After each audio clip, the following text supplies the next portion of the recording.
Bonjour à tous, on se retrouve aujourd'hui pour la vidéo de fin de semaine de l'analyse du CAC 40 et de ses différentes actions. Pour rappel, on est jeudi soir, donc pensez à vérifier les cours de demain. Du coup, ça peut changer entre-temps. Et une bougie est égale à une semaine. Donc voilà, ça fait une semaine. C'est ça, c'était la bougie de la semaine, la bougie de la semaine dernière, etc. On est plutôt du coup sur une logique d'investissement long terme plutôt que du court terme. On ne fait pas vraiment de trading. Trop compliqué. Euh, et pas le plus rentable. Donc dans cette vidéo, on va analyser du coup le CAC 40 et les différentes actions qui peuvent être intéressantes. J'en ai repéré deux qui peuvent se jouer, mais bon, on reste toujours dans une tendance baissière, donc restez vigilants. Voilà, ça peut être des opportunités, mais maîtrisez du coup votre money management. Bon, de toute façon, vous verrez ça plus tard dans la vidéo. Allez, bonne vidéo à tous. Petit rappel aussi, je donne seulement mon point de vue sur les marchés, je ne fais pas de conseils en investissement ou quoi que ce soit. Donc voilà, ça a un but purement éducatif. Ok, sans plus tarder, on commence du coup avec le CAC 40. Bon, bah, semaine dans le rouge, c'est dommage parce que pourtant, la semaine dernière, le support avait bien tenu, avec une mèche, la mèche du vendredi qui avait réussi à tenir les cours. Euh, et là, malheureusement, cette semaine, ça a encore enfoncé le support. Alors, à voir. Peut-être que du coup, vendredi, les cours vont être encore une fois maintenus et ça va nous ramener à nouveau dans cette zone de support. Ce serait un très bon signe haussier, mais enfin haussier. Du moins, ce serait moins pire que ce qu'on a aujourd'hui. Parce que là, la bougie est quand même bien rouge. Une bonne mèche rouge. On à voir du coup sa clôture demain. Mais si ça clôture comme la bougie aujourd'hui, la bougie du jour, ce serait du coup que sur les plus bas, quasiment comme clôture. Donc assez mauvais signe. Et là, du coup, on est vraiment dans ce nouveau support. Voir un petit peu comment ça se passe, ça tient ou pas, mais dans tous les cas, en fait, là, c'est un peu la même opinion que la semaine dernière, quoi. On n'est pas dans une tendance haussière du CAC 40, c'est même une tendance baissière. En soi, c'est même une tendance baissière un peu de fond, parce que quand on regarde le S&P 500, on voit qu'il y a aussi un retracement. Donc voilà, par contre, sur le côté français, c'est bien plus grave que ça. Donc, euh, qu'est-ce qu'il faut faire? Si vous voulez être aussi sur du long terme et que vous cherchez du coup des actions françaises pour votre PEA, c'est pas forcément le meilleur moment. En soi, la situation actuelle là, de la France, en tout cas sur les marchés boursiers, n'est pas top.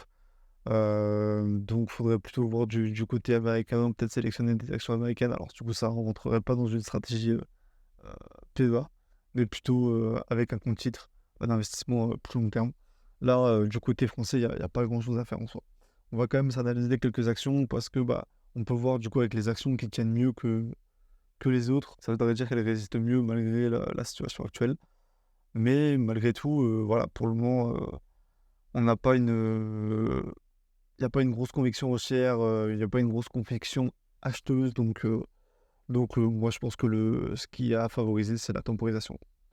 Enfin bref, on va commencer quand même à analyser quelques autres actions, notamment Sanofi. Sanofi, ça fait quelques semaines déjà qu'on l'analyse. Ça avait bien cassé à la hausse. C'était assez propre. Comme je disais, c'était un peu trop tard pour rentrer sur ce trade de long terme, j'ai envie de dire. Parce qu'on rentrait là, on allait du coup essayer de choper les 7,7% à peu près, quelque chose comme ça, les 104, le niveau des 104 euros. Et on pouvait mettre un stop en dessous des deux dernières bougies, donc à 6%. Ça fait un ratio d'à peu près 1 pour 1, donc c'était pas terrible. Mais avec ce qui se passe là, il y a une sorte de pull down, donc on revient chercher un peu les supports. On l'a vu d'ailleurs, la mèche est venue tout juste sur ce support-là. Alors après, est-ce qu'il était bien tracé ou pas? On n'en sait rien, mais dans tous les cas, ça revient chercher le support. Même si c'est un support euh, plus ou moins horizontal, on revient tout de même le chercher. Euh, donc voilà, là on a potentiellement en fait un meilleur point d'entrée.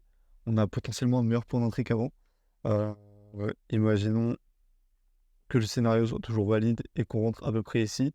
On peut du coup, comme je vous le disais la semaine dernière, aller chercher toujours les 104 euros, ce qui nous ferait un gain de 9%. Et on garde le même risque du coup à 90, ou alors on le mettrait plutôt du coup ouais, à 90 euros, 58, quelque chose comme ça. On aurait du coup plus qu'un risque de 4 et quelques.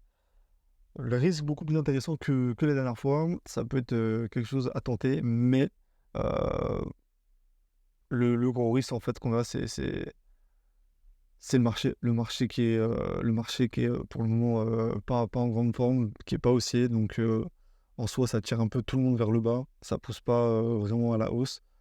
Donc c'est un peu le risque qu'on a, c'est qu'on a, un marché qui est quand même, de tendance, baissière et là, du coup, on serait, avec cette action, un peu à contre-courant donc c'est un peu le risque que j'ai et j'ai pas envie de tenter, ce trade-là.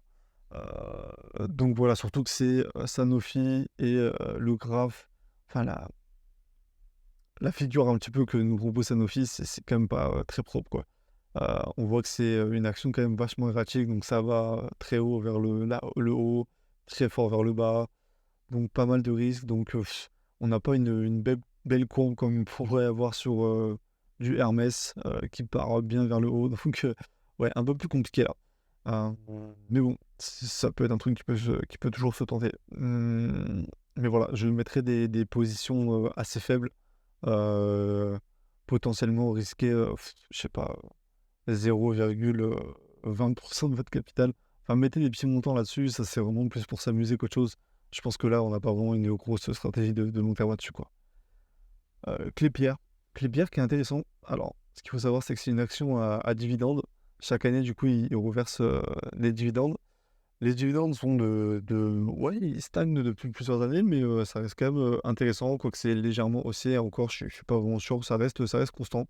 Donc on a toujours des assez bons rendements et ce qui est intéressant, en fait, moi, j'aime pas trop les actions à dividendes généralement parce que, souvent le cours ne fait rien. Bon, après, c'est ce qui s'est passé là pendant, donc entre 2021 et bah, maintenant, plus ou moins, ça a pas fait grand-chose.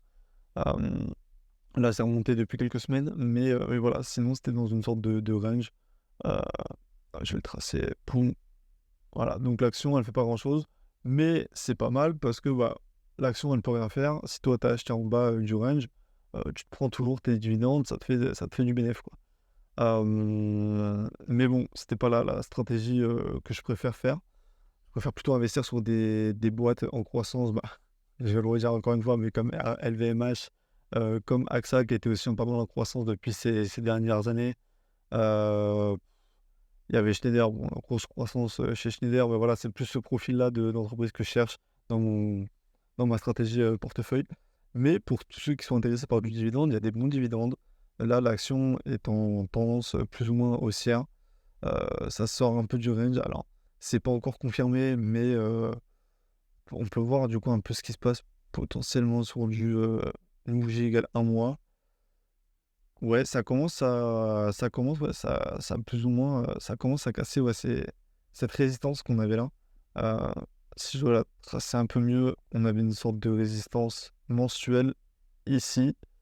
On est toujours dedans, donc à voir, ce qui se passe à la fin du mois, mais on a quand même, on voit que ça pousse un peu à la hausse. Donc ça peut être intéressant, surtout si du coup, s'il y a toujours les dividendes, avec l'action monte en même temps, ce sera double bénéf, j'ai envie de dire. Donc voilà, assez intéressant. Ouais, même là, on peut voir sur le MACD, on était dans une sorte de canal descendant, sur le MACD et là, ça vient de casser un peu le canal. Il y a un peu le pull down qui est venu, et potentiellement ça repart à la hausse. Donc Clépierre, dans cette, configuration, ça peut être intéressant. Si jamais ça vous intéresse, moi, ce que je ferais, je rentrerai alors à voir un peu comment ça se passe demain. Je peux rentrer une petite partie ici, me prendre un risque en dessous, du coup, le support, mensuel que je m'étais tracé, hem et placer un risque à 15. Là, ce serait vraiment large. Si vous voulez être un peu plus serré, vous pouvez placer, sous les précédents plus bas, donc à 10%, 9, 10%, quelque chose comme ça. Ça peut être pas mal et voir un petit peu, ce qui se passe, comment ça évolue et pourquoi pas faire du trend following dessus. Bon, trend following, c'est peut-être pas la meilleure idée, mais gardez ça tant que ça casse pas du coup, tant que vous n'êtes pas sorti de l'action, quoi. Ça peut être une option. Sinon, du coup, on a Sodexo aussi. Sodexo, alors c'est assez intéressant parce qu'au final, on est dans une tendance, du CAC 40 assez baissière et Sodexo tient bien, tient bien. Après, c'est pas pour autant qu'il y a forcément des opportunités. Mais ça fait plusieurs mois du coup qu'on est en tendance haussière, sur Sodexo et donc c'est assez intéressant ce qui se passe. Hem, Après avoir, on est quand même sur un support, un point haut du coup, weekly. Heu, donc ce serait pas, spécialement le bon moment pour rentrer. À voir si ça casse à la hausse du coup ce support-là, ce trait qui fait office de résistance pardon, plutôt que de support. Hem et si ça casse à la hausse, ça peut être intéressant, potentiellement de rentrer pour du trend following et on pourrait se mettre du coup un stop loss, sous les précédents plus bas. Donc imaginons qu'on rentre à 89 et quelques. On pourrait se dire: «Bah, voilà, on peut risquer à peu près, 13 et je sors pas tant que, et après je remonte mon stop à chaque fois qu'il y a des prochains plus bas qui sont créés». Heu, ça peut être sympa, mais bon, comme je vous l'ai dit, on est toujours du coup en tendance, baissière sur le CAC 40, donc ce serait un peu risqué. Et sinon, on a du coup Air Liquide qui pareil, contrairement, à d'autres boîtes, tiennent pas trop mal. Sinon, sur, pas mal d'autres entreprises, bah, on peut voir, hein, STM, c'est la débâcle. Et la semaine dernière, ça avait atteint un support, bah, ça casse ce support-là, donc on va voir si, le prochain support du coup, la zone des, 28, à 27 et quelques, tient. Mais voilà, ça a bien cassé. On a Michelin par contre qui tient un peu mieux aussi pareil, qui avait rebondi sur son support, donc là à voir un petit peu ce qui se passe. Mais voilà, en soi là la tendance du moment n'est pas forcément à la hausse. Donc ce qui serait à privilégier, c'est, plus ou moins l'attente. Si vous voulez il y a toujours, Klépierre qui peut être, intéressant, heu, mais dans une stratégie un peu dividende. Mais voilà, c'est un peu tout ce que je vois moi pour le moment. C'est un peu la seule opportunité. Bon, n'hésitez pas, on se refait du coup un point, semaine prochaine, à vous abonner. Au moins vous ne prendrez pas les points et les informations que je pourrais sortir, courant de semaine. Si jamais il y a des news ou quoi, au moins vous serez avertis. Pareil, laissez un petit commentaire, ça permet de soutenir aussi la chaîne et un petit like. Ça fait toujours plaisir et ça m'aide aussi un petit peu pour le référencement YouTube. Si vous avez pareil des questions, sur, l'investissement à long terme et cetera, je peux vous faire des petites vidéos, spéciales, pour vous expliquer, certains points un peu plus précis. Donc n'hésitez pas à les mettre en commentaire aussi et ce sera potentiellement le sujet d'une vidéo. Bon voilà, je vous souhaite un bon week-end en tout cas à tous. N'hésitez pas du coup à regarder aussi la séance de vendredi avant de prendre une décision. Parce que là, je le rappelle, on est, jeudi soir, donc la séance de vendredi n'a pas eu lieu. Ça va peut-être faire bouger un peu les cours. Voilà, voilà. Bon, sur ce, je vous souhaite une très bonne journée. Allez, ciao, ciao, à plus.